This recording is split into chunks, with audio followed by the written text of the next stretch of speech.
다음 뉴스입니다. 경기도에 있는 장애인 시설 입소자들에게 이 치사율이 최대 40%에 이르는 피부괴사 질병이 집단으로 발생해 지자체와 경찰이 조사에 나섰습니다. 입소자 부모는 1년 동안 무려 11차례나 발병이 이어졌는데 해당 시설에서는 숨기기에 급급했다고 말하고 있습니다. 우정훈 기자의 단독 보도입니다. 경기 안성시 장애인 시설에 거주하던 지적장애 1급 30대 A씨. 엉덩이에는 고름을 뽑아내기 위해 20cm를 절개한 수술 자국이 선명합니다. A씨가 진단받은 병은 균이 피부 조직과 장기에 침투하는 괴사성 근막염으로 확인됐습니다. 감염 부위가 빠른 속도로 확산돼 치사율이 최대 40%에 이르는 치명적인 질병으로 알려져 있습니다. 하지만 A씨 보호자가 시설로부터 이 사실을 전달받은 건 이미 폐혈증까지 진행돼 생명이 위독한 때였습니다.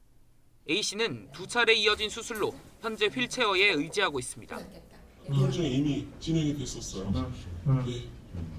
염증 수치가 33이었어요. 지금 이 아이는 가다가도 죽는다. 잘못하면 너무나 위험한 상태다. 문제는 시설에서 괴사성 근막염에 걸린 입소자가 A씨가 처음이 아니었다는 겁니다. 지난해 1월 2명을 시작으로 1년여 동안 11차례나 발병이 이어졌고 A씨가 감염됐던 지난해 7월에는 5명이 동시에 감염되기도 했습니다.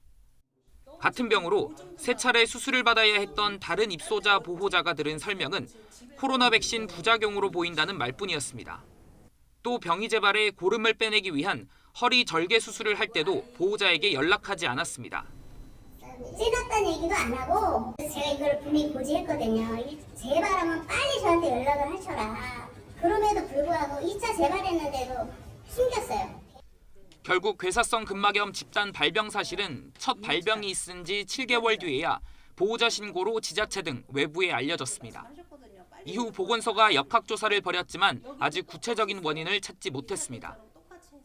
보건소 의뢰를 받은 감염내과 전문의는 집단 발병이 가능한 전염병이 아니어서 구타에 의한 감염일 수 있다고 자문했습니다. 결국 지난 4월에서야 해당 장애인 시설은 한 입소자가 밖에서 갖고 온 주사기가 발견됐다고 밝혔습니다.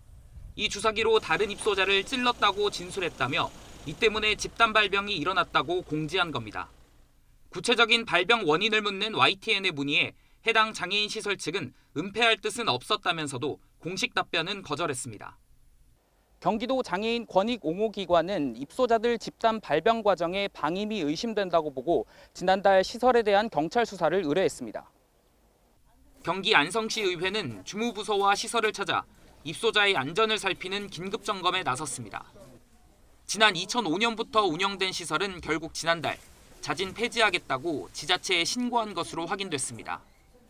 매년 국비를 포함해 16억 원을 지원하는 안성시는 시설에 대한 행정처분이 가능한지 검토하고 있습니다. YTN 우종훈입니다.